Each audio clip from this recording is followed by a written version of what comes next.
మీరు ఇంత చెప్తున్నారు కదా, తెలంగాణ ప్రాంతం నుంచి మచ్చుకైనా ఒక్కరైనా ఏ పార్టీ నుంచైనా లేదు రాజగోపాల్ గారి మరొకరు గారి చేసేటటువంటి ఈ సమైక్య ఆంధ్ర ఉద్యమానికి మేము మద్దతుగా ఉన్నాము, వారు చేసేటటువంటి దానికి మాకు సానుభూతి ఉందని ఒక్కరి చేత కూడా మీరు చెప్పించలేకపోతున్నారు.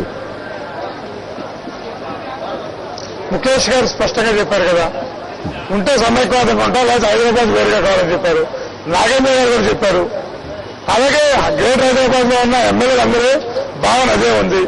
అందుకే అన్నాం కదా, అసెంబ్లీ తీర్మానం పెడితే 225 ఎమ్మెల్యేల తీర్మానాన్ని వ్యతిరేకిస్తారని చెప్పినాక కేసీఆర్ గారు తీర్మానం వద్దు, మాకు అవసరం లేదని చెప్పి ఏ తీర్మానం కోసమైతే ఆయన ఉద్యమాన్ని విరమించుకున్నారో ఆ తీర్మానం నాకు అక్కర్లేదని కేసీఆర్ గారు చెప్తారంటే బయటపడుద్ది. తెలంగాణ ప్రాంతంలో 50 మంది ఎమ్మెల్యేలు వ్యతిరేకంగా తీర్మానం అయిపోతారని చెప్పి అర్థమైంది కాబట్టి కేసీఆర్ వద్దని చెప్పారు.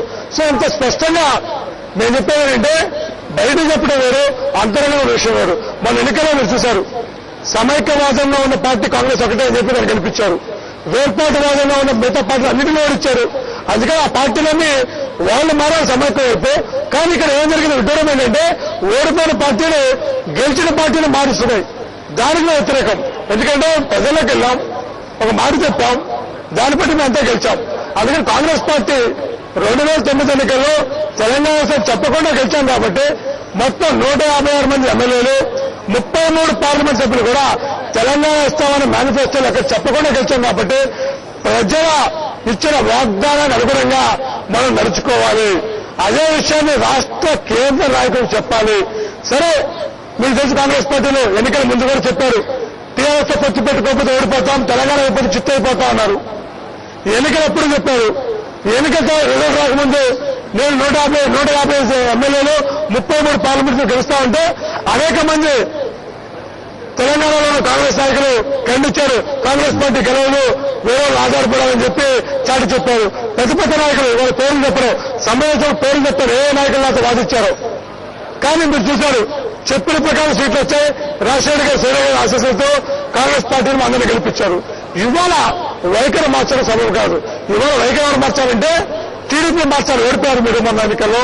సమైక్యవాదంగా ప్రజలు నినాదం చేస్తున్నారు. మీరు ధైర్యంగా ముందుకు వచ్చి చెప్పాలి. చిరంజీవి గారు చెప్పాలి, మన వేర్పాటు గారు మీరు అనుకూలంగా ఉంటే ప్రజలు వ్యతిరేకంగా తీర్పిచ్చారు, మీరు మారాలి. నారాయణ గారు ఆయన మారాలి. ఆ విధంగా బీజేపీ వాళ్ళు మారాలి. వాళ్ళు మారకుండా ఏ వాదం అయితే వినిపించి గెలిచిన వాళ్ళు వాదం మార్చడం ప్రజాస్వామ్యంలో ప్రజల్ని వంచన చేసిన ఉద్దేశంతోనే ఇవాళ మేము కాంగ్రెస్ పార్టీ నాయకత్వాన్ని చెప్తున్నాం. అలాగే మిగతా పార్టీ నాయకులు కూడా అనవసరంగా మీరంతా కూడా స్థానికంగా ఉన్నారు. అందరూ తెలుగు వాళ్ళం. మనం తెలుగు వాళ్ళగా ఉంటూ తెలుగు వాళ్ళ నాయకత్వంలో ఉన్న పార్టీలు తెలుగు గడ్డని విచ్ఛిన్నం చేయమని మన కేంద్రాన్ని కోరుకోవటం అది అధర్మం, అది ప్రజా వ్యతిరేకం. దాన్ని స్పష్టంగా ఇవాళ పార్టీ నాయకులు చంద్రబాబు నాయుడు గారు, చిరంజీవి గారు అందరూ బయటకు రావాలి. అలాగే జగన్మోహన్ రెడ్డి అక్కడ చెప్పింది సమైక్యవాదం. రాజశేఖర రెడ్డి గారు చెప్పింది, మా మేనిఫెస్టో చెప్పింది, సోనియా ఆశీస్సులతో మేమంతా కూడా మేము ప్రజలు చెప్పింది మేనిఫెస్టో పెట్టింది సమైక్యవాదం మీద. తెలంగాణ ఇస్తామని చెప్పలేదు కాబట్టి ఖచ్చితంగా ఇవాళ జగన్ కొత్తగా చెప్పిన విషయం కాదు. ఏదైతే ఎన్నికల మేనిఫెస్టోలో ఉందో, ఏదైతే రాజశేఖర్ గారు అసెంబ్లీలో చెప్పారో, ఏదైతే ప్రజలు చూపించారో, ఏదైతే రాజశేఖర్ గారు ఆశయమో దానికి అనుగుణంగానే మాట్లాడాడు. అందులో తప్పేమని చెప్పండి. రాజగోపాల్ గారు మాతో మాట్లాడినందుకు, చర్చలో పాల్గొన్నందుకు ధన్యవాదాలు.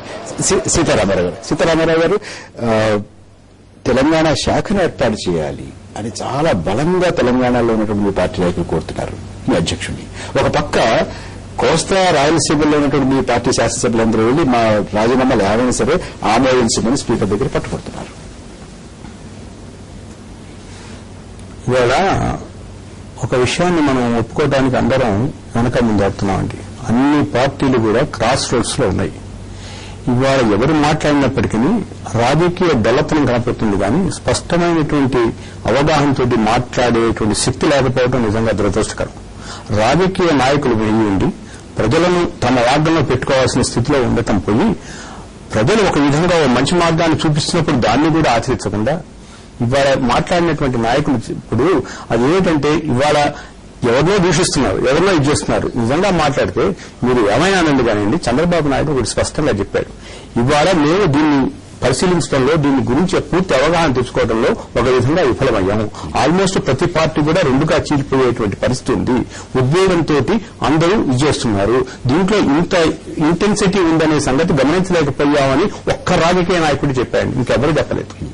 దాన్ని పక్కన పెట్టి ఇవాళ మా ప్లాట్ఫామ్స్ తీసుకొని అక్కడే పోయి సమైక్య ఆంధ్రప్రదేశ్ అన్న వాళ్ళు ఆయనకు విశ్వసనీయత లేదంటాం నిజంగా అది పొలిటికల్ ఇన్మెచ్యూరిటీ కనపడుతున్నది. ఇవాళ నేను ఎవరిని ఇక్కడ క్రిటిసైజ్ చేయడానికి రావటం లేదు. ఒక తెలుగు దేశంలో ఉన్నటువంటి వాడిగా, అంటే తెలుగుదేశం అంటే మళ్ళీ నా పార్టీ అవ్వకండి, ఆంధ్రప్రదేశ్ లో ఒక ఉన్నటువంటి వాడిగా నేను ప్రతి వాడు బాగుంటే తెలుగువాడు తెలుగు జాతి ఔన్నత్యం ఉండాలనేటువంటి ఉద్దేశంతో నేను మాట్లాడుతున్నటువంటి ఆ విధమైనటువంటి మెంటల్ మ్యాప్ తోటి వచ్చినప్పుడు మనం చేసింది ఏంటండి? ఇవాళ మీరు మాట్లాడుతున్నారు సోనియా ఆనంద్ అందరినీ మీరు మెచ్చుకోండి, కానీ ఇవాళ మీరేంటి ఇవాళ మీ పార్టీలో తలెత్తినటువంటి ఈ సంక్షోభం, మీ పార్టీలో తలెత్తినటువంటి ఈ చీలిక దీనందరికీ కాంగ్రెస్ పార్టీ బాధ్యం చేస్తారా? ఒక విధంగా జగన్మోహన్ రెడ్డి గారు బాధ్యం చేస్తారు. నేను బాధ్యం చేయడం అనేది ఏంటంటే ఇది చాలా ఉద్వేగభరితమైనటువంటి ఒక ఇష్యూని తీసుకున్నప్పుడు దాన్ని సున్నితంగా పరిష్కరించాల్సినటువంటి బాధ్యత ప్రభుత్వం మీద ఉంది. ఇవాళ మేము ప్రభుత్వంలో లేము. వాళ్ళు ఏం చెప్పినప్పటికీ ప్రభుత్వం యొక్క బాధ్యత ఉంది. అక్కడ కాంగ్రెస్ ఇక్కడ ఉంది, అక్కడ ఉంది. వాళ్ళ రాత్రి గనక మేము నిజంగా మాట్లాడితే ఒక సమస్యను మీరు పరిశోధించుకున్నప్పుడు ముందర ఒక్క నిమిషం నన్ను కానివ్వండి, మీరు ముందర చాలా విషయాలు స్పష్టంగా వాళ్ళకి అవగాహన ఉన్నప్పుడు దాన్ని దృష్టిలో పెట్టుకుని ఒక ప్రకటన చేయాలి.